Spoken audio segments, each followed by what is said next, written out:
Let's look at the function of the hydraulic systems and how they work. The hydraulic systems are thoroughly backed up. There are 3 systems in total. Systems 1 and 2 are redundant in case one of them fails, while the third system goes into operation only in emergencies. The base components for System 1 are located in the port side wing-to-body fairing. System 2, on the starboard side, mirrors System 1. Hydraulic actuators are often fitted into tight spaces. These actuators operate many of the important flight control surfaces we looked at earlier, including the spoilers, elevators, and rudder. In fact, some flight control surfaces require multiple actuators, which are connected to separate hydraulic systems, again for redundancy. Let's look at what each of the systems does.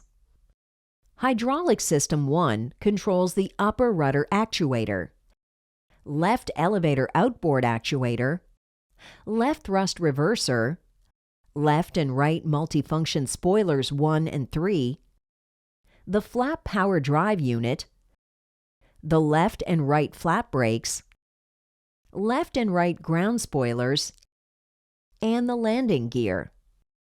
Hydraulic System 2 powers the middle rudder actuator, the right elevator outboard actuator, right thrust reverser, the right and left multifunction spoiler 4, the left aileron outboard actuators, Nosewheel steering, the Slat power drive unit, and the left and right slat brakes.